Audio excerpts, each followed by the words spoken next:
Merci Véronique. Bonjour à tous. Donc, bienvenue dans ce premier webinaire d'une série de trois sur la thématique de l'eau. Je vais, avant d'introduire le webinaire, vous rappeler les petites consignes pour que ça se déroule le mieux possible. Donc, bien veiller à couper votre micro et votre caméra. Voilà, je vais laisser tout le monde couper son micro. Et puis, utilisez le chat si vous avez des questions. On pourra y répondre au fil du webinaire ou y revenir en conclusion pour voilà, répondre aux sollicitations qu'on a reçues pendant l'enregistrement. Et puis, donc, ce webinaire sera bien sûr enregistré et disponible en replay sur la chaîne YouTube du Technocampus Alimentation et donc sur le site internet du Technocampus Alimentation. Je vais revenir à l'objet de ce webinaire.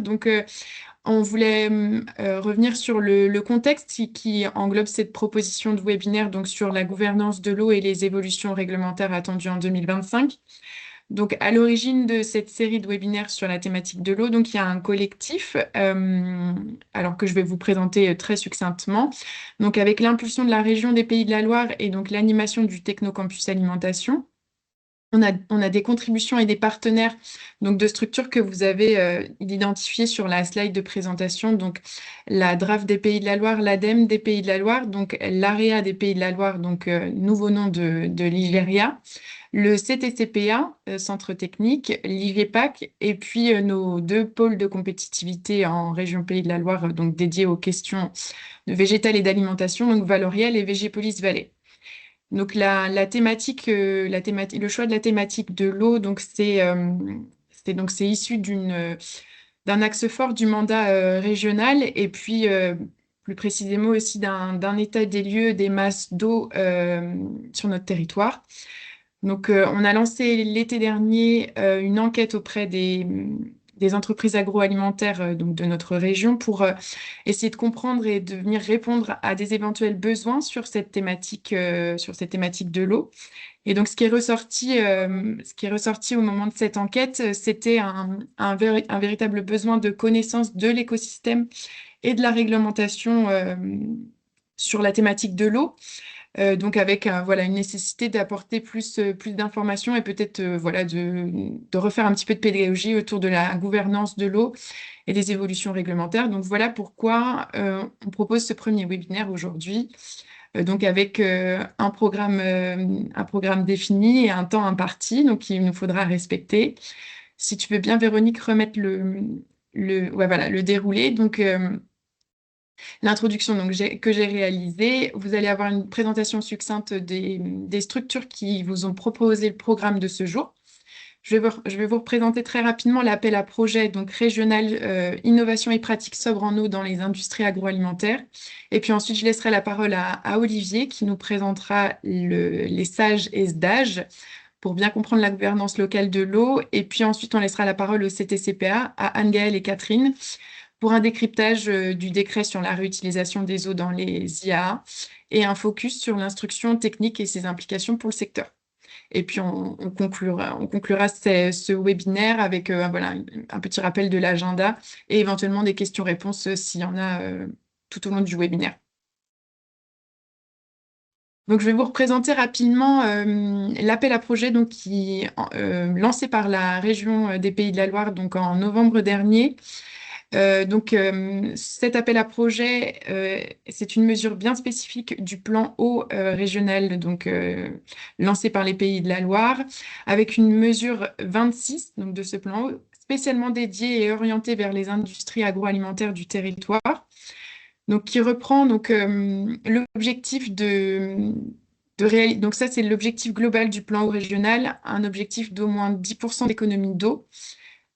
C'est l'objectif que reprend l'appel à projet que nous proposons, avec voilà, une cible pour des entreprises en priorité des PME et des ETI agroalimentaires, dont le site concerné est situé en région des Pays de la Loire.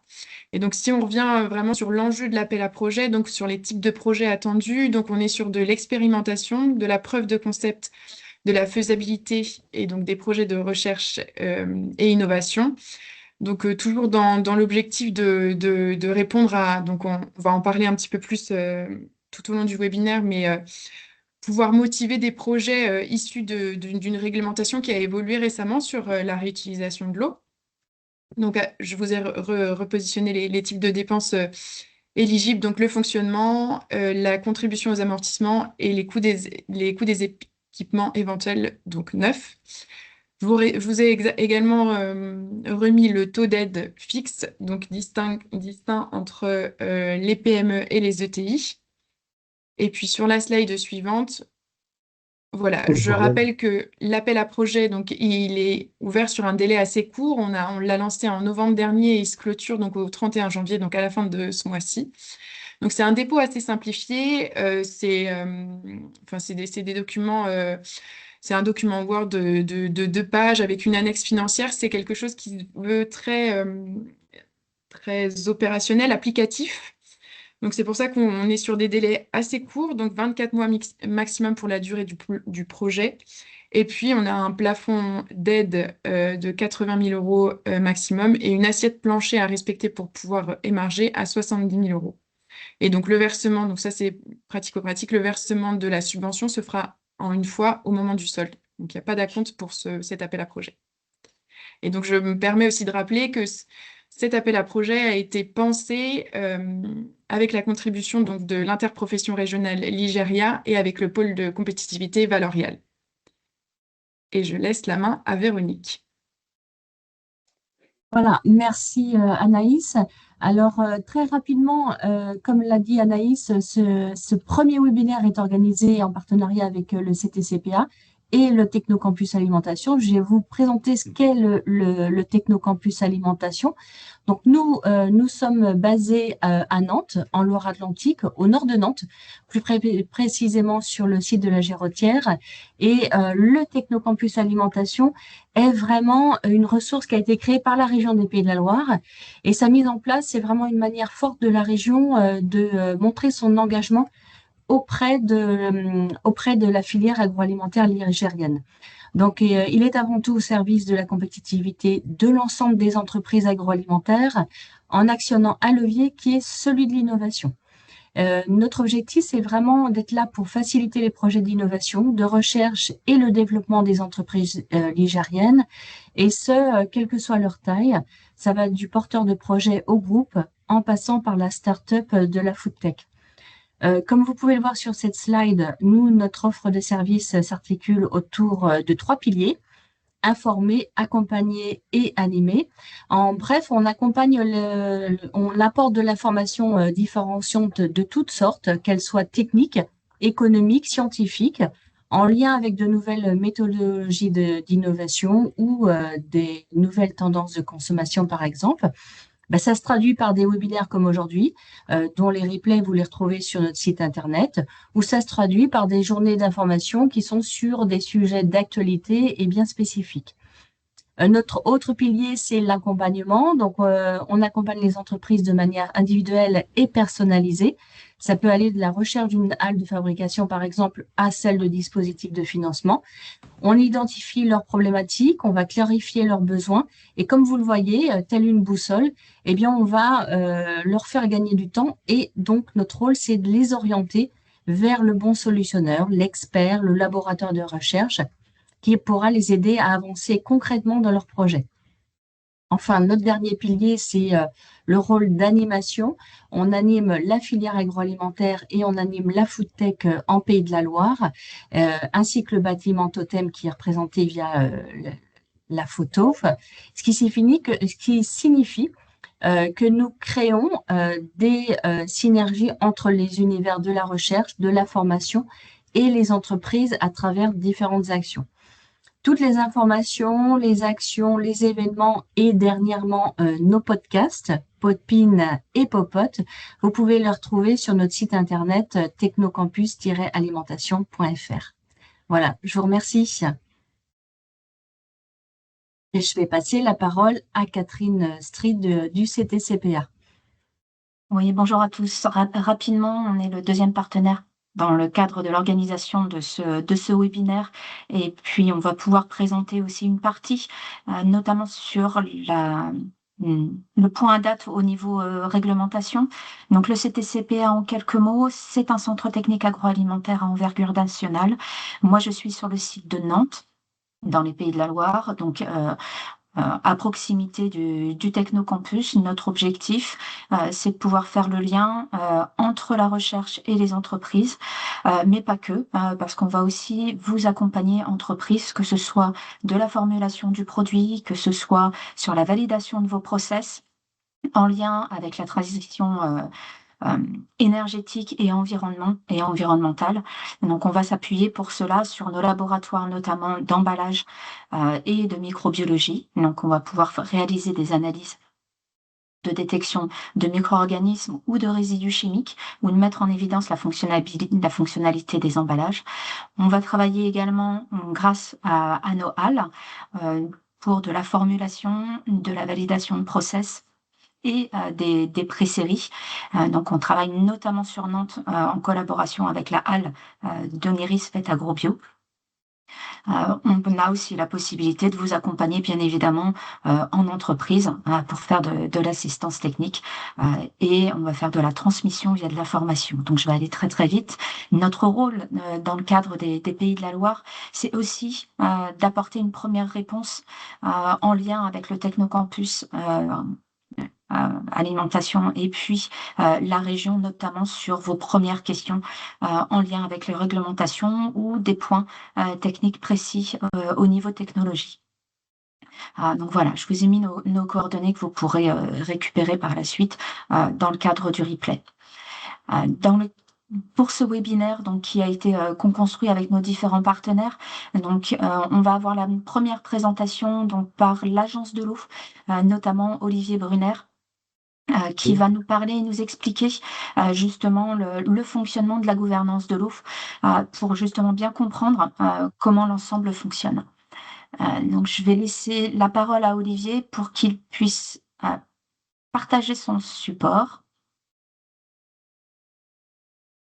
Est-ce que vous l'avez en visu? Pas encore.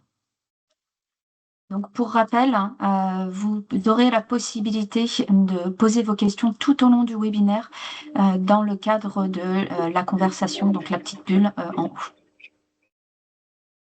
Vous l'avez en visu ou pas? Non, pas encore. Et là? C'est bon. Parfait. Pensez bien, voilà, à couper vos micros. Je vous remercie. Bon, bonjour à toutes et tous. Alors, je suis probablement pas très connu de la plupart d'entre vous parce que je suis arrivé en poste qu'à partir de début août de l'année dernière au sein de la délégation Mer-Loire-Océan sur le site de Nantes. Et juste pour info, j'ai en charge notamment les dossiers, les aides auprès des industriels agroalimentaires, mais toutes branches confondues, et plus largement du secteur concurrentiel sur 3 départements de la région Pays de la Loire que sont la Vendée, la Loire-Atlantique et le Maine-et-Loire. J'ai une autre collègue, Karine Leu, qui est en charge de l'accompagnement sur la Mayenne et la Sarthe. Alors, quelques mots sur la gouvernance. Alors, de l'eau, alors je suis un peu égocentré, je vais parler surtout de l'agence de l'eau, et puis je vais décliner effectivement du général au local en vous parlant du schéma directeur d'aménagement de gestion des eaux et plus localement, mais ça ne fera l'objet que de 2 ou 3 diapos, des SAGE. Alors, d'abord, pour vous rappeler que. Alors, est-ce que ça. Je n'ai pas d'effet. Est-ce que je. Les effets ne fonctionnent pas. Je n'arrive pas à faire évoluer mon diaporama. Je m'excuse, je n'arrive pas à faire évoluer mes diapos. Ah si, vous avez, voilà, on est sous, donc excusez-moi, on est sous un établissement public qui sommes nés il y a une 60aine d'années. On fait d'ailleurs cette année nos 60 ans par une loi sur l'eau de 1964 et on est un établissement public sous co-tutelle de 2 ministères, celui en charge de l'écologie au sens large, sachant qu'il change de nom pratiquement à chaque remaniement ministériel, et puis également sous la tutelle de Bercy, puisque vous le verrez, enfin vous le savez sûrement, on gère énormément de fonds financiers. Alors, ma présentation, vous retrouvez ici les principales lois françaises sur l'organisation de la politique de l'eau en France, et notamment une directive cadre sur l'eau, sur laquelle j'ai préparé 2-3 diapos, mais je passerai rapidement, qui est vraiment une directive très structurante pour la politique de l'eau au niveau national et qui se traduit également avec évidemment des enjeux locaux. Également pour vous dire que la politique de l'eau, depuis l'après-guerre, en fait, on était sur un certain nombre de documents réglementaires qui portaient essentiellement, et je pense aux directives ou aux textes nationaux sur les usages de l'eau, et c'était des textes qui étaient très compartimentés.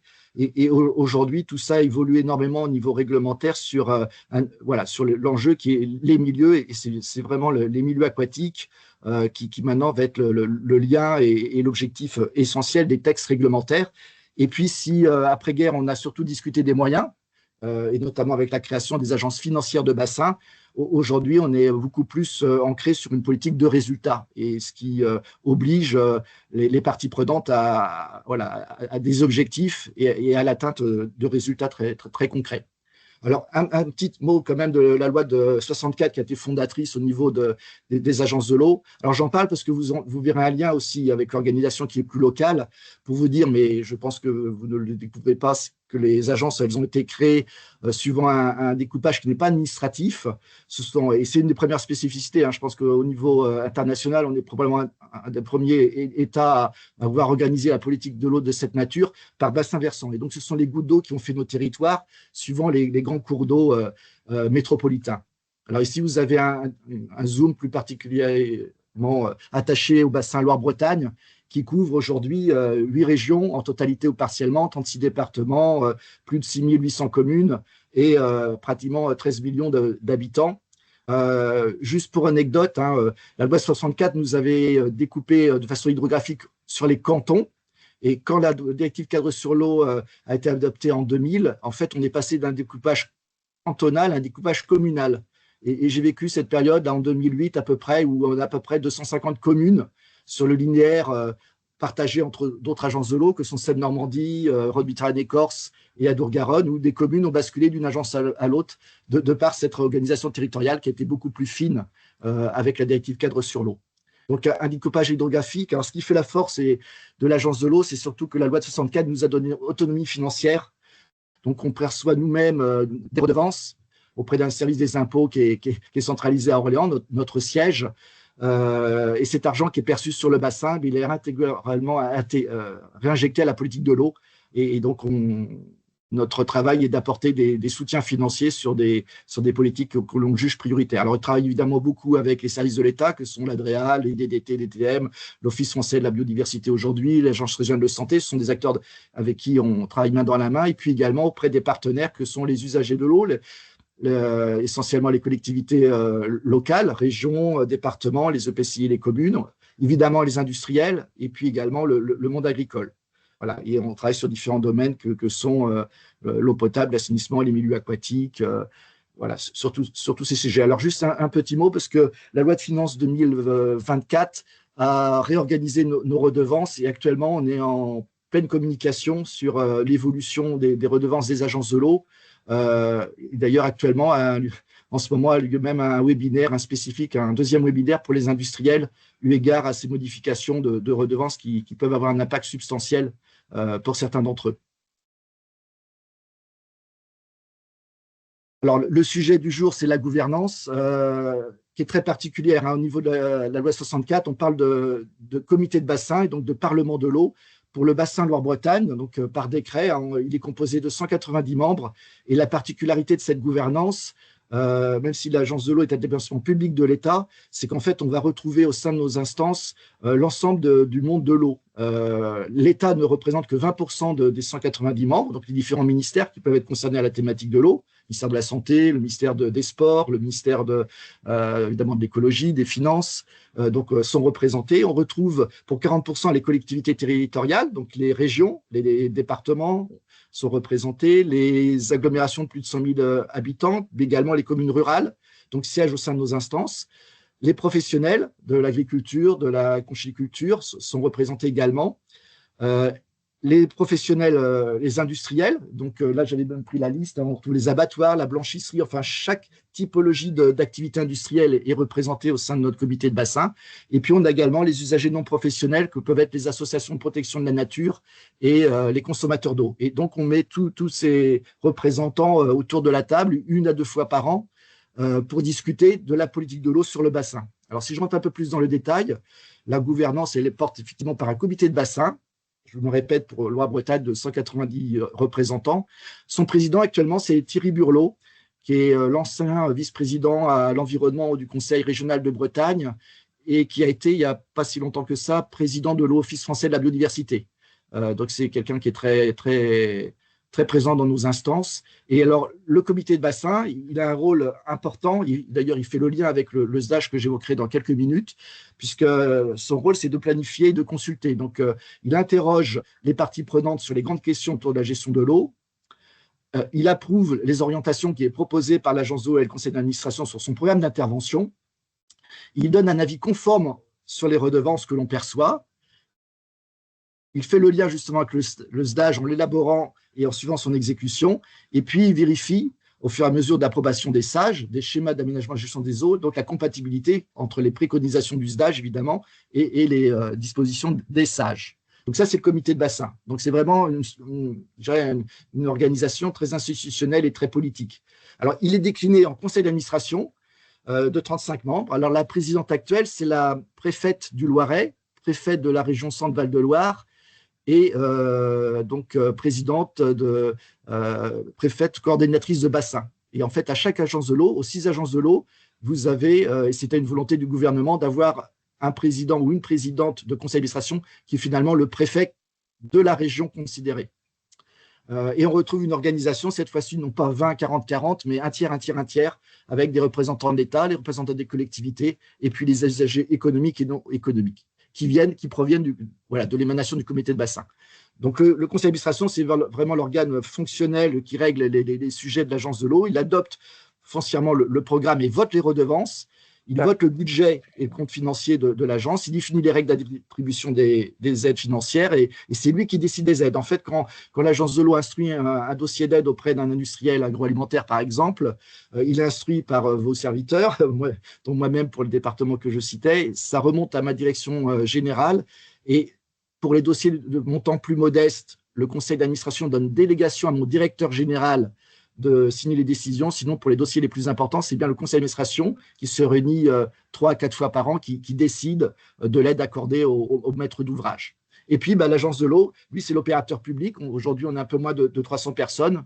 2 tiers de l'effectif se retrouvent à Orléans sur le siège de notre agence. Et puis, on a 5 délégations territoriales pour mailler le territoire que vous avez vu rapidement, de Clermont-Ferrand jusqu'à Saint-Brieuc pour les cours d'eau bretons.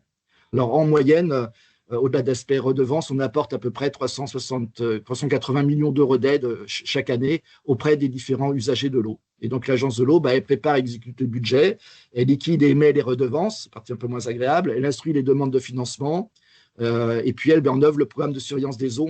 On a aujourd'hui pratiquement un budget qui est de l'ordre de 10 millions d'euros affectés chaque année à la mesure de l'état des masses d'eau. La directive cadre sur l'eau parle de masse d'eau, donc les cours d'eau, les eaux souterraines, les eaux littorales sont surveillées, mesurées avec des prestataires et le budget est relativement conséquent. Et puis évidemment, on valorise et on exploite les données sur l'eau. Actuellement, on a un gros travail avec la région Pays de la Loire sur un outil qui s'appelle Théo, justement de valorisation des données sur l'eau. On vulgarise énormément de données et aujourd'hui, on est un petit peu en souffrance de valorisation. Donc on met en œuvre avec des partenaires une meilleure valorisation de ces données. Alors, l'agence de l'eau, découpage hydrographique, autonomie financière, elle prélève des redevances et puis elle a un programme pluriannuel. Donc, notre actualité, avant-hier, nous présentions à Angers, à Terra Botanica, notre 12e programme d'intervention qui couvre 6 ans. La politique de l'eau, c'est une politique de moyen terme ou de long terme. Et donc, vous avez ici les montants affectés pour chacune des politiques que l'on supporte. Alors, je pense que je vais aller un peu plus vite parce que je m'égare et on va rentrer un peu plus dans le vif du sujet. Alors, la directive cadre sur l'eau, je voulais en dire 2 mots, mais je vais passer très, très rapidement. En fait, elle est importante parce qu'elle oriente vraiment nos politiques et nos objectifs. Et en fait, elle a reprise un petit peu le fonctionnement itératif que l'on avait de par la loi de 92 qui a mis en place les SDAGE et les SAGE. Donc, elle demande un état des lieux pour les États membres, un programme de surveillance attaché à la qualité des masses d'eau, un plan de gestion qui finalement qui fixe des objectifs environnementaux. Ça va être pour le territoire national, ça va être le fameux SDAGE par grand bassin, et puis un programme de mesure qui lui est décliné voilà, en objectifs. Et on est vraiment, depuis maintenant les années 2000, sur un système itératif. On retrouve un petit peu la roue de Deming que certains d'entre vous connaissent en termes d'ISO 9001 de qualité, voilà, avec un principe, c'est un des articles de la directive de non-dégradation. Quand on a des masses d'eau qui sont aujourd'hui en bon état, un des premiers critères, un des premiers articles, c'est d'abord de ne pas régresser. Et puis voilà, et on fonctionne comme ça par des phases successives d'état des lieux, de mise en place de programmes de surveillance, de validation d'un SDAGE. Actuellement, nous sommes sur le SDAGE donc, de 2021-2027. Et l'actualité, c'est l'état des lieux de 2025 qui est en cours de consultation. Les particuliers, comme les chambres consulaires, la région, les départements, peuvent aujourd'hui donner leur avis sur l'état des lieux qui est en cours d'élaboration. Donc la loi de 92, c'est vraiment celle qui a été fondatrice sur les SDAGE et les SAGE, parce que ce sont elles qui les ont créés. Donc pour ça que c'est important que je vous parle un petit peu aussi de dimension européenne, hein, pour aller du global au local. Donc directive cadre sur l'eau de 2000, la loi sur l'eau de 92, donc au niveau national, déclinée après au niveau des grands bassins versants par le SDAGE, et puis plus localement, et vous aurez une carte en fin de présentation sur les SAGE. Alors, la loi sur l'eau de 92, voilà, l'eau fait partie du patrimoine commun de la nation. Donc, elle a mis en place un certain nombre de choses. Hein. Je vais peut-être passer assez rapidement là-dessus, mais surtout, elle a mis en place ces fameuses SDAGE et SAGE voilà, par la loi. Le SDAGE, il est constitué de différents éléments. D'abord, on interpelle, on consulte sur les questions importantes et les principaux enjeux. Et puis, le SDAGE est un document qui comprend des orientations fondamentales, des dispositions avec des objectifs. On rentre bien dans la logique d'atteindre des objectifs. Et puis, attaché à ce SDAGE, pour répondre à ces objectifs, on a un programme de mesures qui, lui, va se décliner localement en PAOT départementaux avec les services de l'État. Ce sont d'actions qui sont soit de nature régalienne, soit de nature incitative, et notamment notre politique d'aide y contribue. Voilà. Donc, on a bien un emboîtement de dispositifs, hein, pour répondre du général au global. La directive cadre sur l'eau qui a été traduit en droit français en 2004 de mémoire. Le code de l'environnement qui traduit tous les textes évidemment réglementaires au niveau national, et évidemment le SDAGE avec un aspect de conformité au niveau des grands bassins hydrographiques, et puis pour certains territoires, ce SDAGE se décline en SAGE avec au niveau réglementaire donc des dispositions qui doivent être compatibles, voilà, avec un certain délai. Et ces dispositions qui figurent dans le SDAGE ou dans le SAGE, elles doivent, voilà, elles doivent être compatibles aux décisions administratives locales. Donc, et c'est là où on a un lien direct avec les obligations réglementaires pour certains, notamment sites industriels. Voilà, alors, comme je ne suis pas juriste, mais plutôt technicien, je vous ai précisé la différence entre la compatibilité et la conformité. En fait, voilà, les orientations et dispositions du SDAGE sont opposables à toute décision administrative prise en domaine de l'eau, et notamment aux documents d'urbanisme, hein, les SCOT, les PLUI, les cartes communales et autres. Si une décision présente une incompatibilité avec le SDAGE, eh bien, on peut, voilà, recourir auprès du juge administratif et ça peut entraîner une annulation. Donc, ce SDAGE, il est vraiment très structurant et fait l'objet parfois d'ailleurs de contentieux avec un certain nombre de partenaires, hein, tellement il peut être prescriptif. Voilà. Et donc, il est nécessaire de souligner que contrairement à la notion de conformité, la notion de compatibilité permet quand même une certaine marge d'appréciation. Voilà. En droit administratif, on considère qu'une décision est compatible si elle ne remet pas en cause les objectifs ou les orientations fondamentales d'un document de rang supérieur. D'où l'importance, voilà, de l'étage au niveau national, le SDAGE et les SAGE au niveau local. Alors, le SDAGE, il est organisé suivant des orientations. Il y en a 14. Alors, je ne vais peut-être pas rentrer dans le détail, mais je voulais juste vous donner un exemple. Hein. Donc, actuellement, on est sur le SDAGE 2022-2027. Et je vous prends un exemple de document. Hein. Il fait quelques centaines de pages. Donc, une des orientations fondamentales va être, par exemple, de réduire la pollution organique et phosphorée. Et donc, cette orientation fondamentale va se décliner en orientation. Exemple, la 3, poursuivre la réduction des rejets ponctuels de polluants organiques et phosphorés, qui peuvent elles-mêmes, ces orientations, décliner en dispositions particulières. Et là, vous avez deux dispositions particulières qui peuvent avoir une incidence, notamment pour les sites agroalimentaires du bassin, où on fixe des normes de rejet en fonction de la quantité de flux polluants rejetés au cours d'eau. Voilà. Et donc, le document est structuré de cette façon. Des orientations fondamentales déclinées en orientations et dispositions particulières sur lesquelles on peut avoir des prescriptions pour certains sujets très, très fortes. Hein. Alors, aujourd'hui, l'actualité, c'est que, je vous parlais d'un système itératif, on est en pleine consultation de l'état des lieux 2025. Autrefois, moi, j'ai connu l'envoi de 7 millions de documents dans les boîtes aux lettres au niveau du bassin, avec un très peu de retour. Aujourd'hui, tout se fait de façon dématérialisée pour être un peu plus actif, mais tous les retours, tous les commentaires qui sont apportés, même au niveau d'un particulier, sont pris en compte et font l'objet d'une analyse et centralisés sur une note de synthèse. Alors, les deux dernières diapos, comme ça j'aurai à peu près maîtrisé mon temps et puis je serai évidemment à votre disposition pour revenir sur certains sujets si j'étais un peu rapide. Donc, la définition du SDAGE, après, se fait plus localement sur des projets de territoire qui sont les SAGE. Alors là, il faut une volonté locale politique pour les mettre en œuvre. Et en fait, voilà, c'est sur un territoire, évidemment, un sous-bassin versant hydrographique qui est cohérent. On va fixer des enjeux prioritaires et partagés, se fixer des objectifs et évidemment des dispositions pour les atteindre avec des indicateurs de suivi. Alors, ça, c'est le fond du schéma d'aménagement et de gestion des eaux. Mais pour la gouvernance, on a une gouvernance qui est un petit peu particulière. Je vous ai présenté rapidement celle du comité de bassin. En fait, ces sages, ils sont animés par une assemblée d'acteurs locaux qui sont les clés, les commissions locales de l'eau. Et de par la réglementation, ces clés doivent au moins avoir plus de la moitié ou au moins la moitié d'élus. Le président de la clé est forcément un élu. Et puis, on retrouve aussi les parties prenantes que peuvent être les usagers de l'eau et les services de l'État. Et donc, on est sur une répartition qui est à minima 50% d'élus et 25% d'usagers et de représentants de l'État. Et ces sages, ils sont organisés autour de deux gros documents.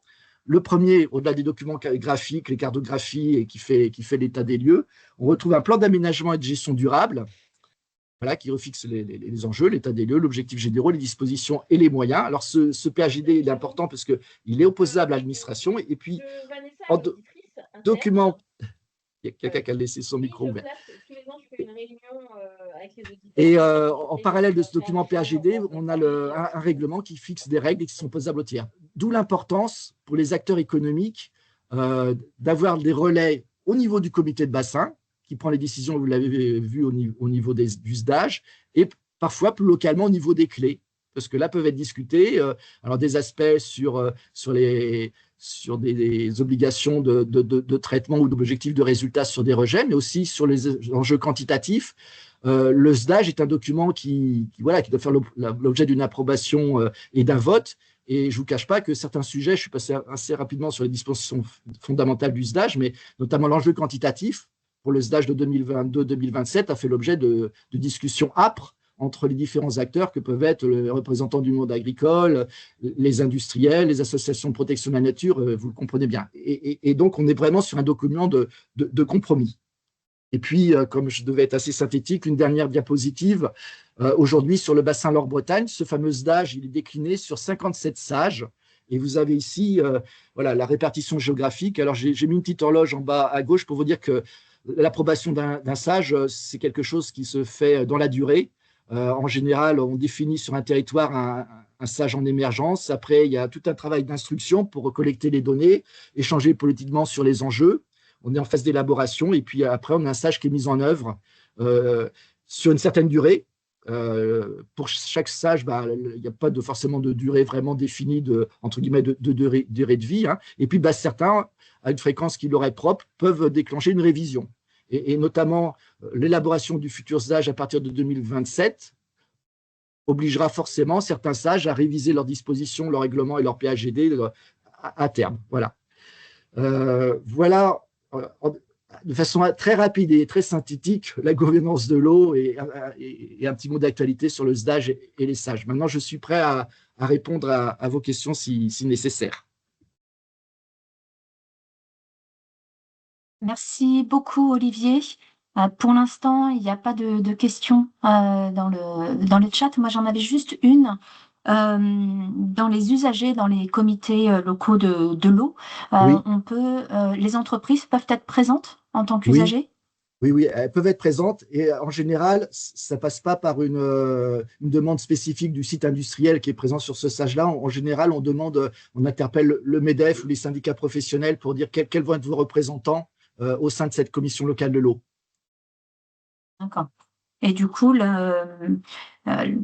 on on peut, à chaque changement de comité, on peut intégrer en fait ce Alors, comité? à Comment ça se chaque passe? révision de stage, je pense que oui, nécessairement, la question de la composition se pose, et je pense que peut-être que même lorsqu'un stage est en cours, on doit pouvoir effectivement peut-être demander s'il y a des enjeux forts à intégrer. Alors, ça passe par un arrêté du préfet, mais oui, je pense que les discussions peuvent se faire. Après, de par le règlement du stage, il y a la composition qui est fixée, et donc voilà, c'est pas une structure qui peut évoluer de façon expansive à l'infini, mais effectivement, des industriels qui estiment que leur présence est importante peuvent faire acte de candidature en passant probablement par leur syndicat professionnel ou une structure supra au niveau départemental pour avoir place au sein de cette commission locale de l'eau où se discutent effectivement localement des enjeux qui peuvent être très forts pour les industriels.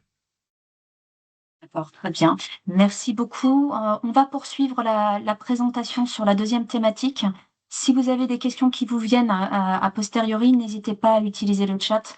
On reviendra sur des questions suivantes où Olivier répondra en direct pendant la seconde présentation. Donc là, je partage mon écran. Est-ce que c'est OK? Oui, on le voit bien, Catherine. Merci, merci Vérou. Donc dans cette deuxième partie de présentation, on a voulu refaire un point d'actualité, notamment concernant la réglementation. Donc à date, au 17 janvier 2025, bien évidemment, on est toujours en attente de certains éléments. Donc on va déjà vous présenter ce que l'on a en termes d'actualité sûre. Et donc avec un premier appel sur où est-ce qu'on en est de la réglementation et un deuxième point sur le projet d'instruction technique parce qu'il n'est pas encore paru de manière officielle. Donc pour rappel, au niveau du panorama de la réutilisation de l'eau dans les entreprises agroalimentaires, donc on a un décret qui est sorti le 24 janvier 2024, donc qui est relatif aux eaux usées dans les entreprises du secteur alimentaire, qui a été modifié dès le mois de juillet 2024, avec notamment des précisions sur certaines autorisations d'utilisation d'eau recyclée. Elle a été complétée le 8 juillet 2024 par l'arrêté qui va permettre notamment de donner des éléments un peu plus précis en termes de qualité d'eau réutilisée, et qui revient notamment sur des grandes définitions par rapport à l'eau. Concernant, donc il faut bien avoir en tête que ces textes réglementaires font évoluer le code de la santé publique. Donc c'est important parce qu'on est vraiment aussi sur des enjeux de sécurité et de sécurité sanitaire et de santé publique forts. Donc dans ce texte du 8 juillet, donc on va revenir notamment sur les notions de qualité d'eau au niveau des entreprises par rapport à l'origine de l'eau qui sera réutilisée et aussi en lien avec son usage. Donc c'est là où je vais venir sur un petit schéma de principe. Et puis on a cette nouvelle définition de l'eau propre qui va être importante. Donc l'eau propre, je vais revenir juste après, mais ça va être une eau naturelle, artificielle ou purifiée qui ne contient pas de micro-organismes, de substances nocives en quantité susceptible d'avoir une incidence directe ou indirecte sur la qualité sanitaire du produit primaire ou sur celui des produits qui seront issus de la fabrication. Donc, on a cette définition qui va être importante, notamment si vous faites le choix de faire de la réutilisation d'eau dans les entreprises, notamment les eaux issues de processus et de matières premières. Pour essayer de clarifier un petit peu le schéma, alors peut-être que vous l'avez déjà vu, ce schéma, donc du coup, les eaux qui vont être potentiellement utilisables, donc vont être soit issues de la matière première, donc qui vont vers le haut. Donc ces eaux issues de la matière première, ça va être des eaux de déshydratation, notamment quand on est sur de la matière première, si on veut faire de la poudre de lait, si on veut faire du concentré de tomates ou de la déshydratation, là on va pouvoir récupérer de cette eau de matière première. Donc dans tous les cas, elle pourra être utilisée en fonction de certains critères. Et à l'identique, on peut réutiliser de l'eau de processus. Je pense notamment à des eaux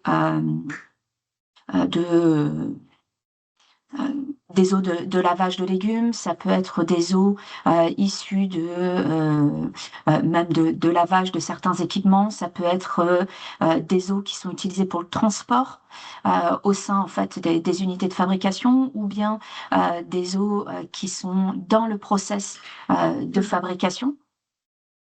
Ces eaux pourront être réutilisées, bien évidemment, en fonction de la qualité d'eau. Je vais y revenir juste après. Après, en termes de définition, on a l'autre définition qui vient sur les eaux usées. Les eaux usées, ce sont toutes les eaux qui vont sortir de l'usine, quel que soit leur niveau, et qui vont partir sur une station de traitement. Cette station de traitement, soit c'est une station d'épuration, ou soit c'est une station de pré-traitement présente au niveau du site de fabrication. On va avoir un premier traitement qui va arriver, et à partir de là, si on fait le choix d'utiliser cette eau va avoir un nouveau nom que l'on va appeler les eaux brutes. Ces eaux brutes, pour pouvoir être réinjectées au niveau de l'entreprise, devront subir un traitement complémentaire de purification, de décontamination, afin de pouvoir être utilisées. Et là, on va utiliser le terme de eau usée traitée recyclée. Donc, eau usée traitée recyclée, qui vont revenir au niveau de la fabrication. On ne pourra pas l'utiliser à tous les niveaux, notamment en tant que haut ingrédient, l'eau usée traitée recyclée ne pourra pas être utilisée pour la réinjecter directement dans l'aliment. Ça, c'est pas autorisé à ce jour. Ce qu'il faut bien avoir en tête, c'est que ces eaux, dans tous les cas, pour pouvoir les réutiliser, il va falloir vous baser sur une analyse des risques. Il va falloir identifier si cette eau entre en contact direct ou indirect avec le produit alimentaire, et si, en fonction, on va avoir des étapes qui vont permettre en fait de réduire le risque. Donc, je vais y revenir juste après sous forme de schéma. Dans tous les cas, ces eaux que vous pouvez récupérer peuvent soit être utilisées au sein de votre établissement, notamment pour les eaux issues de la matière première et les eaux de processus, ou alors ils peuvent être envoyés dans une autre industrie agroalimentaire. Bien évidemment, des cahiers des charges devront être définis pour bien qualifier la qualité de l'eau qui sera transférée. À l'identique, on peut avoir des eaux usées traitées recyclées qui peuvent être renvoyées vers d'autres établissements. Attention, on est vraiment aussi pareil sur une qualité d'eau et un usage dans l'autre établissement qui sera restrictif. Concernant les points particuliers issus de l'arrêté du 8 juillet, on a notamment des données en termes d'objectifs par rapport aux critères microbiologiques et chimiques. C'est-à-dire que si, pour les eaux recyclées issues de la matière première et des processus, une première question va se poser, c'est si cette eau sera en contact direct, indirect ou sans contact avec l'aliment, avec le produit fini. S'il est sans contact, alors on va être sur des données pertinentes qui seront issues d'une analyse des dangers. S'il y a un contact direct, c'est-à-dire qu'il va être en tant qu'ingrédient, il va être rajouté pour du lavage ou il va être rajouté pour de la cuisson. Là, dans ces cas-là, le niveau de qualité demandé va dépendre si oui ou non, dans le process de fabrication, il y aura un élément qui va permettre de réduire le risque sanitaire à un niveau acceptable. Donc, si je viens sur le contact direct avec une étape de maîtrise, j'imagine, microbiologique avec un traitement thermique, ça veut dire que je vais revenir sur la définition de mon eau propre, ce que je vous disais tout à l'heure. Après, c'est valable que sur le lien avec des contaminations microbiologiques. L'étape de traitement thermique, bien évidemment, n'aura pas d'impact sur les résidus chimiques qui peuvent être présents. Et donc, dans ce cas-là, on revient sur une analyse des risques avec l'identification des différents résidus leur quantification et puis la quantité retrouvée dans le produit fini. Si je n'ai pas d'étape de maîtrise par rapport à un contact direct, ça veut dire que je me retrouve à ce que cette qualité d'eau réinjectée doit répondre aux critères actuels de l'arrêté du 11 janvier 2007 qui régit, notamment au niveau microbiologique, l'eau potable. Les critères physico-chimiques sont aussi à l'appréciation, je dirais, de l'entreprise en fonction de l'identification des résidus potentiellement présents. Et on se base bien évidemment sur les textes réglementaires présents au niveau européen et au niveau français. Les textes existent déjà. Après, on est sur la deuxième notion importante, c'est le contact indirect. Ce contact indirect, il peut être sur une eau qui peut rentrer via un processus de contamination accidentelle ou qui peut être de l'eau via du nettoyage, par exemple, de l'eau résiduelle sur les surfaces. Cette eau, elle n'est pas en contact pour rentrer avec l'aliment, même si effectivement sur le nettoyage on peut avoir des résidus qui peuvent rester à certains endroits. Ça veut dire qu'on va être exactement sur la même réflexion que précédemment, c'est-à-dire qu'on va se poser la question en fonction de l'étape où il y a la contamination, est-ce que on va avoir une étape de maîtrise sur le process? Ou s'il n'y en a pas, du coup, je vais me retrouver sur les valeurs de potabilisation. Ça veut dire quoi? Ça veut dire qu'en fonction de là où vous souhaitez réinjecter de l'eau issue de la matière première ou du processus, soit elle est réutilisable en tant que telle parce que sa qualité peut répondre aux critères de l'eau propre ou aux critères de potabilisation. Si ce n'est pas le cas, ça veut dire que potentiellement, vous serez amené à devoir mettre en place un traitement de décontamination de cette eau au préalable. On va avoir exactement la même réflexion concernant l'eau usée, traitée, recyclée. Où là, on va être sur des critères soit en contact direct avec uniquement des données liées à l'arrêté du 11 janvier 2007, quand il n'y a pas d'étape de maîtrise et en contact direct, soit pour l'analyse et notamment les résidus chimiques, avec une analyse un peu plus fine qui devra être amenée au cours de votre plan de maîtrise sanitaire. Ça veut dire quoi? Ça veut dire que dans tous les cas, à partir du moment où vous souhaitez réutiliser de l'eau, il va falloir être extrêmement vigilant à l'impact que cette eau peut avoir sur votre produit fini, mais pas que, parce que la réutilisation de l'eau, elle a bien évidemment pour but de limiter le captage de l'eau dans l'environnement, mais il ne doit en aucun cas avoir un impact négatif sur l'environnement. C'est-à-dire que le fait de capter de l'eau, vous rejetez de l'eau aussi dans le milieu naturel après vos stations de traitement. Il ne faut pas non plus que ces rejets soient tellement bas que c'est un impact en fait sur la biodiversité et le retour dans les rivières ou dans l'environnement. Donc les autres points clés, c'est que on a un réseau séparé, notamment par rapport aux eaux usées, traitées, recyclées, et faudra mettre en place des systèmes rapides pour désactiver lorsque j'utilise des eaux, pour pouvoir réagir de manière efficace et rapide en cas de mise en évidence de contamination en dehors des seuils acceptables tels que vous les avez définis.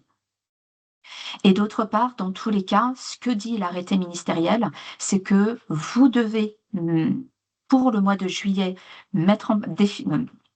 déposer un dossier de déclaration de réutilisation des eaux issues des matières premières ou des eaux de processus recyclés, si vous en avez déjà en place au sein de votre entreprise. Donc, c'est un dossier à déposer auprès de la DDPP. Et dans le cas d'utilisation d'eau usée, traitée, recyclée, là, dans ces cas-là, c'est une demande d'autorisation auprès des autorités. La question, c'est de savoir si vous êtes concerné. Donc, dans un premier temps, et dès à présent, il faut vous poser la question, est-ce que au sein de votre entreprise, vous avez des process qui recyclent l'eau? Et est-ce que ces process qui utilisent l'eau sont issus en fait d'une autre opération? Est-ce que vous l'avez inclus déjà dans votre PMS? Si ce n'est pas le cas, il faut l'inclure. Quels sont les éléments qui vont vous permettre d'évaluer le risque que vous pouvez récupérer en fait dans le cadre, notamment si vous l'avez déjà mis en place, dans le cadre de vos analyses déjà faites de manière empirique pour pouvoir bien montrer que le risque, il est déjà maîtrisé dans vos entreprises, voire peut-être de mettre en place des indicateurs supplémentaires pour bien prouver notamment l'innocuité en fait de réutiliser ces eaux à certains endroits de votre process. Pour compléter, avant de donner la main à Anne-Gaëlle, ces eaux issues, donc le dossier de déclaration va comprendre notamment l'origine, les conditions de stockage, les usages, les exigences qualité que vous avez mis en place, votre évaluation du risque dans votre PMS, et puis bien évidemment les différents modes de contrôle que vous avez définis.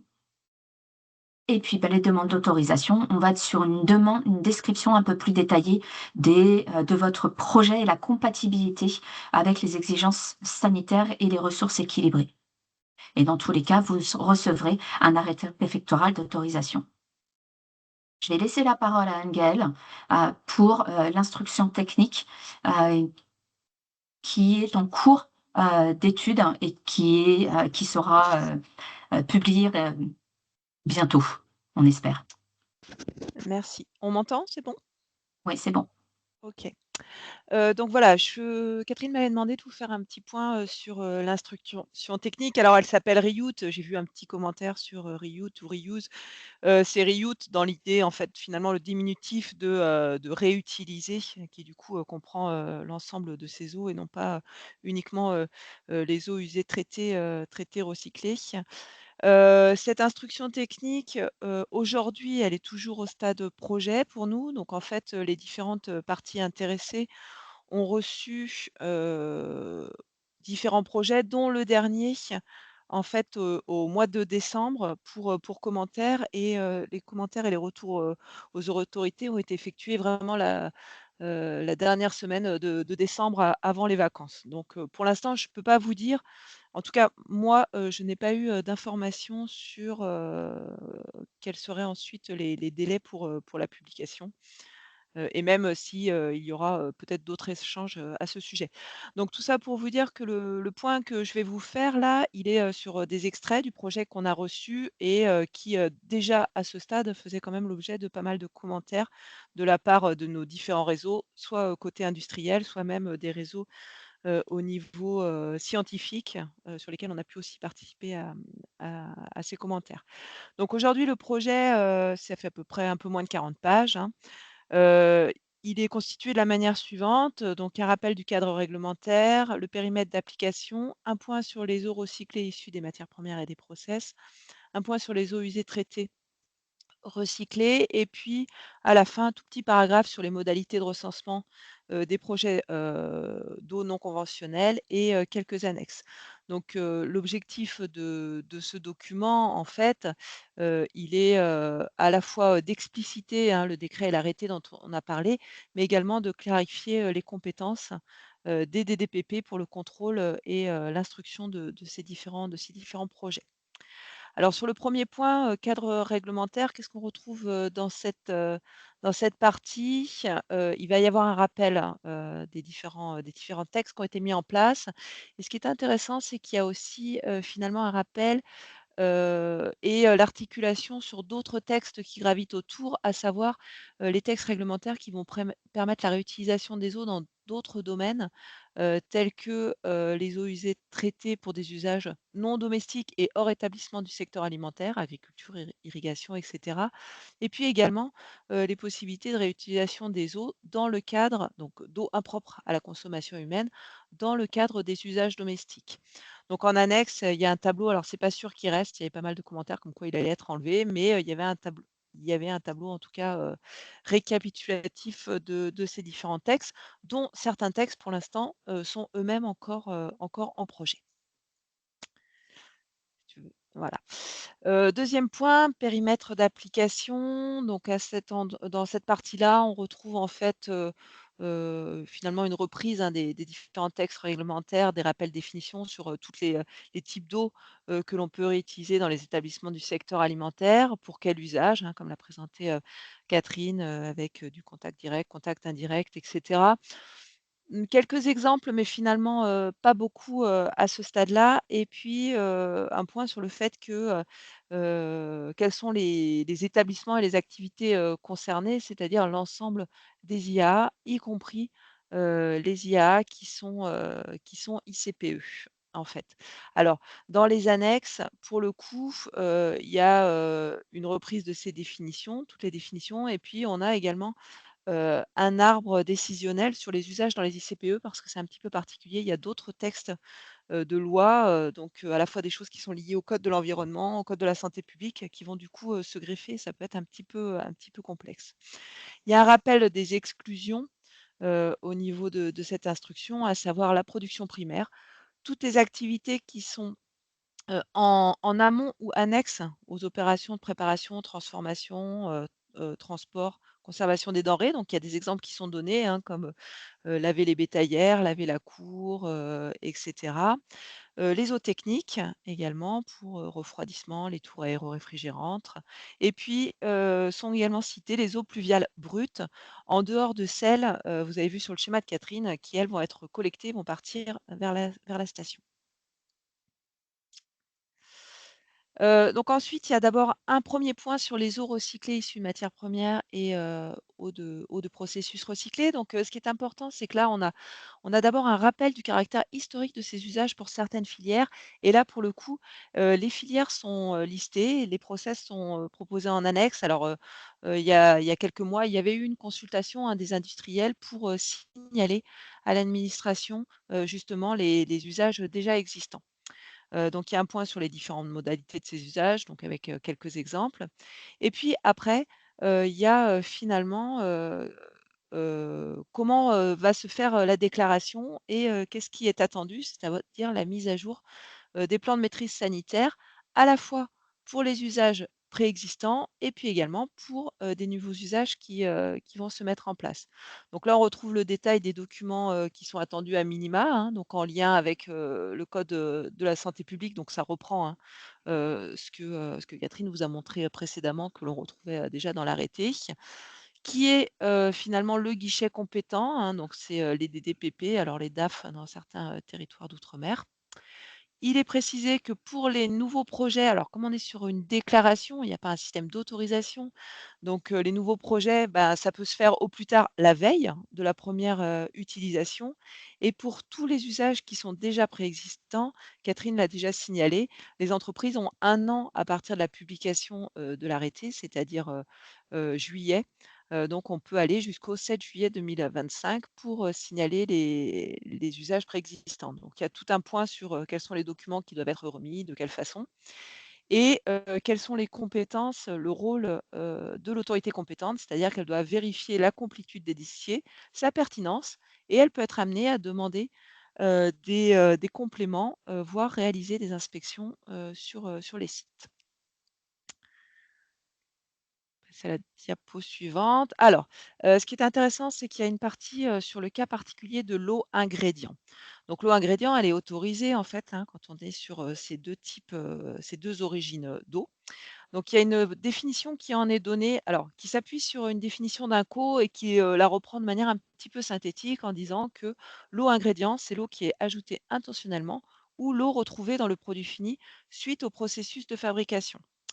Et là, à ce moment-là, il y a une distinction qui est faite au niveau de l'instruction entre un cas qui est historiquement reconnu, donc sur la base des listes, qui ont déjà été établies ou de preuves qui sont amenées par le pétitionnaire et qui montrent qu'on est sur un usage historique et un cas de nouvel usage. Dans le premier cas, finalement, c'est assez simple puisque bon, on a déjà, finalement, des plans de maîtrise sanitaire qui sont en place et cetera et dans le deuxième cas, un nouvel usage ou un usage innovant, la DDPP a la possibilité de demander à la DGL de solliciter l'ANSES pour donner un avis sur les risques qui pourraient être en lien avec ce nouvel usage.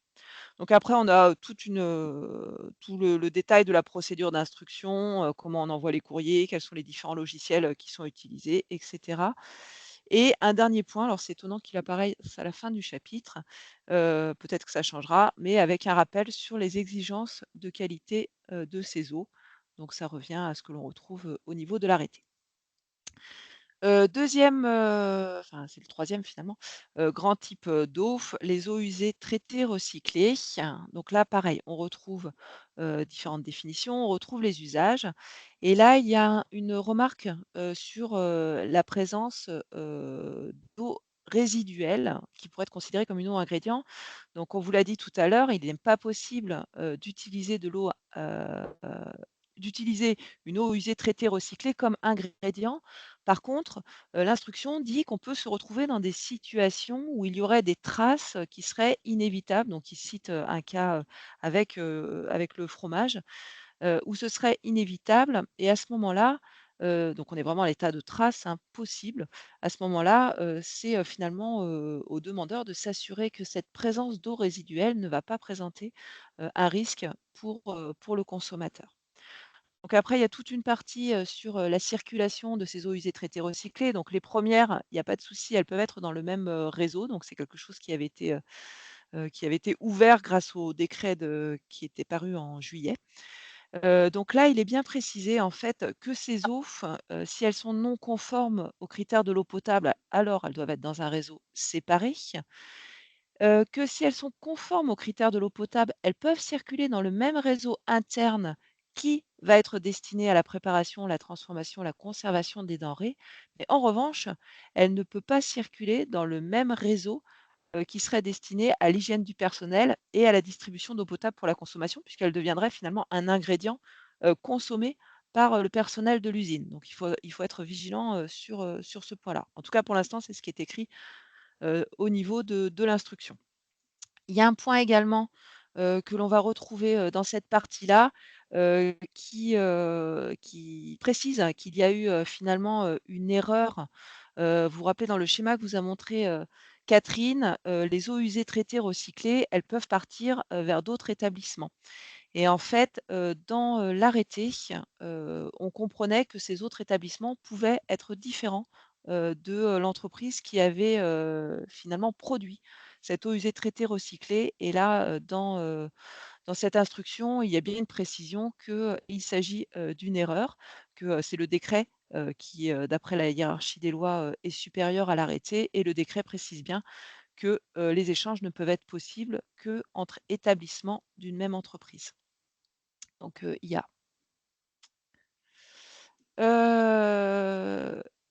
Ma dernière diapo, donc toujours sur les eaux usées traitées recyclées. Donc par la suite, on a tout le détail de la procédure d'instruction, d'autorisation par l'administration. Alors c'est beaucoup plus complexe évidemment que, une déclaration. Donc là, on a, un guichet unique, qui est, la DDT. Donc c'est elle qui se charge de transférer par la suite au DDPP et de solliciter aussi, les autres, organismes, concernés. Il y a tout un point sur, les délais. Donc il faut savoir que, donc selon que le dossier est complet ou incomplet, l'administration peut demander des informations en plus, en précisant sous quel délai les informations doivent parvenir. Si les délais ne sont pas expliqués et ne sont pas, respectés, pardon, il va y avoir un rejet, du dossier et il est également précisé que, sans réponse, dans un délai de 6 mois, on a un rejet implicite. Donc il y a différents points, hein, qui sont dits sur, comment fonctionne ce délai, à partir de quel moment il commence, qu'est-ce qui suspend le délai et ainsi de suite. Il est bien dit également que dans le cadre du dossier d'autorisation, il y a à un moment une vérification de la compatibilité de ce projet avec une gestion équilibrée de la ressource en eau. Donc c'est pour ça que c'est vraiment des dossiers sur lesquels il faut quand même se prendre à l'avance, hein, puisque, finalement il y a quand même, une procédure d'instruction, qui, potentiellement peut être assez longue et puis, après on a, les points sur la délivrance de l'arrêté et ce que doit, contenir l'arrêté préfectural. Les derniers, petits chapitres sont donc une reprise de l'exigence de qualité de ces eaux, hein, qui renvoie aux informations qu'on pouvait trouver dans l'arrêté, et également des précisions sur le fait que le plan de maîtrise sanitaire de l'entreprise doit être mis à jour à minima la veille de la mise en service, de sa production d'eau usée traitée, recyclée, avec une mise à jour du PMS, et il y a la liste de tous les points qui doivent être mis, à jour. Donc évidemment, l'analyse des dangers, mais aussi, finalement, tout ce qui peut être de l'ordre de la lutte contre les nuisibles sur, les endroits où sont situées les installations, et cetera. Et c'est suivi d'un point assez bref sur les exigences en matière de contrôle, à quel type de laboratoire on peut faire appel en fonction des contrôles que l'on doit faire dans le cadre de son autorisation d'utilisation, de production et d'utilisation d'eau traitée recyclée. Dans les annexes, on retrouve pour l'instant en tout cas un logigramme qui va synthétiser les différentes étapes de l'instruction de cette autorisation. Ainsi que d'autres documents qui sont pour l'instant, pas forcément harmonisés, donc je pense que c'est des choses qui seront probablement, retravaillées par la suite. Donc voilà ce que je voulais vous dire, je pense que c'était ma dernière diapo. Voilà ce que je voulais vous dire sur, pour l'instant, ce que l'on a vu, de cette instruction technique. Donc, il y a quand même eu pas mal de commentaires, en particulier sur les notions d'ingrédients, sur les notions des documents qui sont attendus. Est-ce que c'est, en déclaration le plan de maîtrise sanitaire complet, ou est-ce que c'est juste la partie, qui va concerner les eaux? Sachant que les entreprises qui produisent, des produits d'origine végétale n'avaient pas forcément, mis à disposition l'entièreté de leur PMS, au niveau des DDPP. Donc je pense qu'il y a encore pas mal de questions qui sont en suspens, à ce sujet-là. Voilà.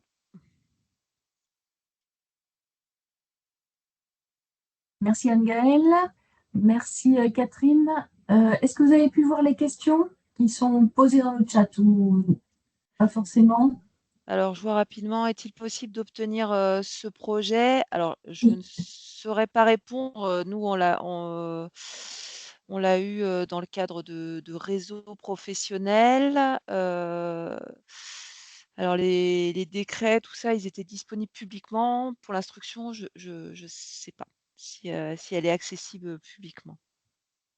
Ok, si éventuellement c'est possible, on peut le transmettre ultérieurement, Anne-Gaëlle? Enfin, tu Bah, nous en fait, rediras, tu nous ouais, rediras, c'est ça, je hein? t'avoue que je ne sais pas je ne sais pas si on a le droit de les diffuser, en fait. Ok, Comme nous, c'est pas nous qui les diffusons, en fait, on les reçoit par nos fédérations, qui du coup interrogent les professionnels, on n'est pas forcément nous destinataires directement. alors Olivier semble vouloir réagir, peut-être il a une réponse. Non, je n'ai pas de réponse immédiate, sachant que ce sont des textes en préparation. Des fois, effectivement, il y a des versions de projet qui circulent. Non, j'avais juste, sur ce sujet spécifique, j'avais juste trois remarques rapides. La première, je vous ai montré un exemple sur le phosphore attaché à une disposition du SDAGE. On a dans le SDAGE actuel une disposition spécifique sur l'économie d'eau par la réutilisation des eaux usées traitées, qui effectivement met en garde, d'abord promeut cette technologie comme étant participant dans le cadre d'un contexte de changement, des règlements climatiques à préserver la ressource en eau, mais avec une vigilance qui a été évoquée d'ailleurs dans l'intervention sur le volet sanitaire et également sur le volet de maintenir un minimum de débit biologique dans le cours d'eau pour qu'il y ait un petit peu de vie néanmoins en aval du projet. Deuxième remarque, je sais que le pendant de l'AREA pédaloire, c'est l'ABEA bretonne, on fait un guide spécifique sur le reuse, je crois qu'il est téléchargeable.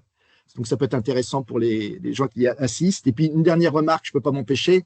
On a validé actuellement notre 12e programme d'intervention sur les 6 prochaines années.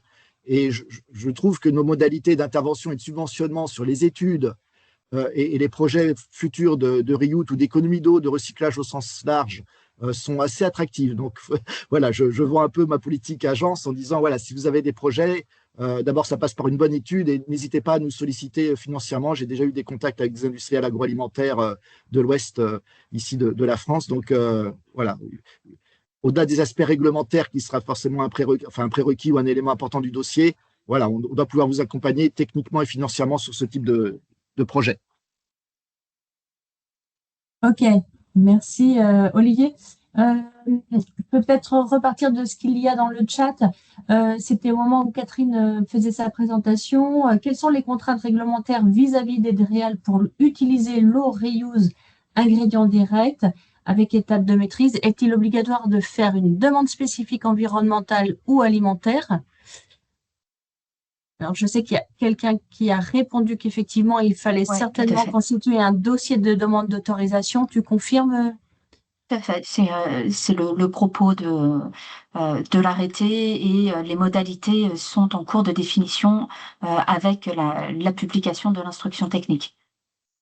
D'accord. Donc, Et et concernant les étapes de nettoyage oui, avec de l'eau réutilisée, là, on va être sous la question de est-ce que ça va être en contact direct ou indirect, donc avec le produit. Et donc, à partir du moment où on va avoir potentiellement, notamment si c'est de l'eau de rinçage finale, là, dans ces cas-là, on est sur une eau de contact indirect. Donc, oui, il faudra une déclaration.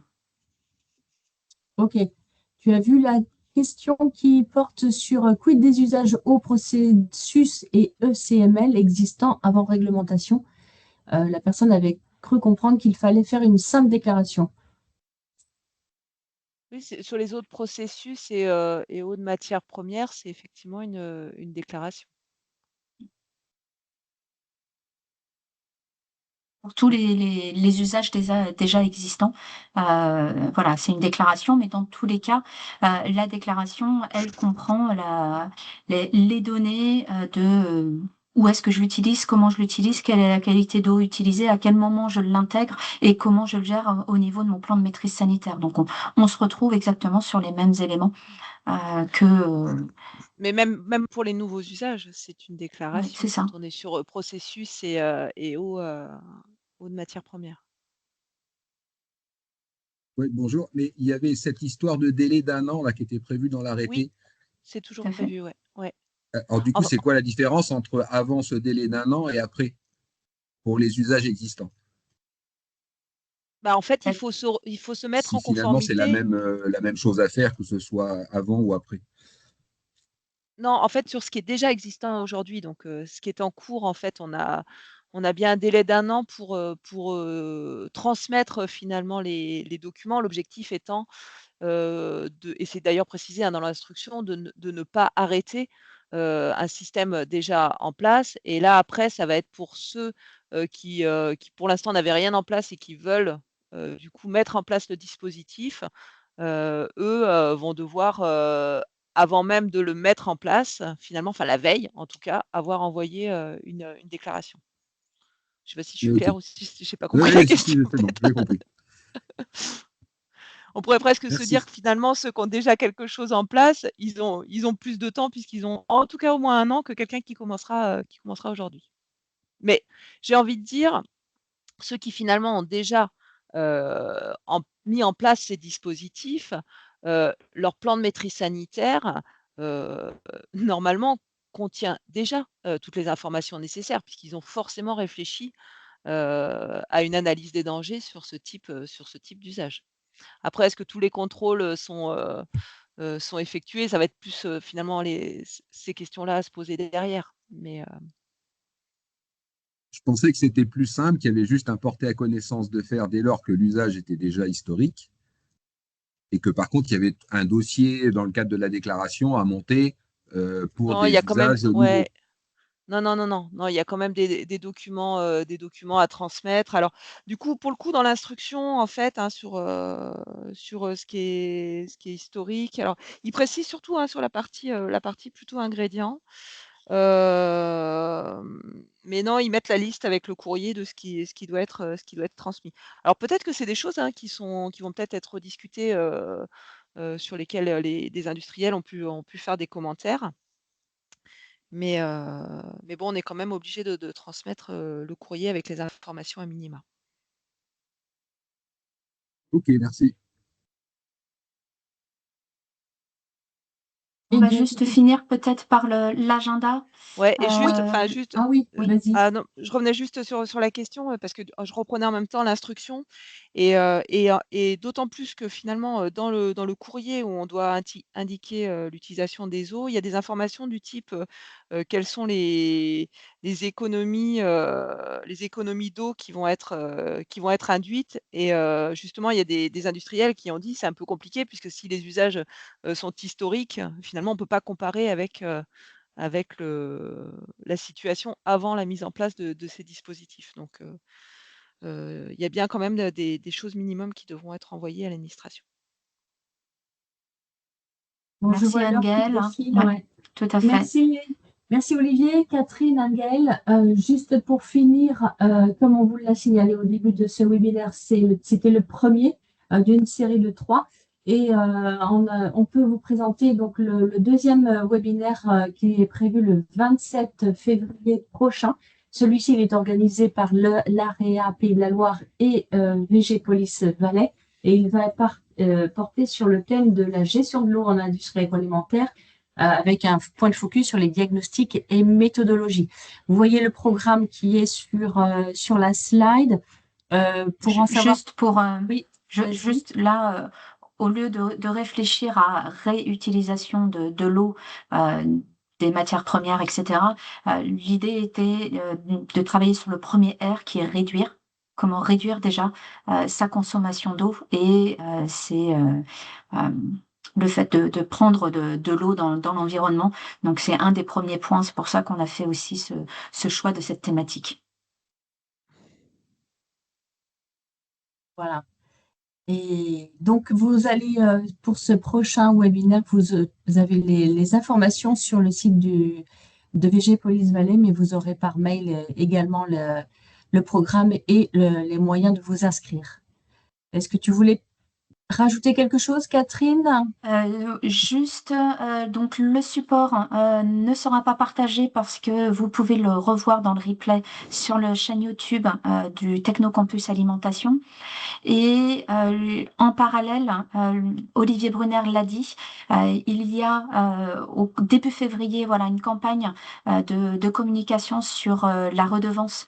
Donc vous pouvez, si vous êtes dans les réseaux, aller un petit peu plus loin sur ces informations-là. Ce sont des webinaires d'1 heure également. Voilà, je vous remercie beaucoup. Merci à vous et très belle journée. Merci à vous trois, les intervenants. Très belle journée. Au revoir. Merci, Au bon revoir. appétit. Au Au revoir. revoir. Au revoir.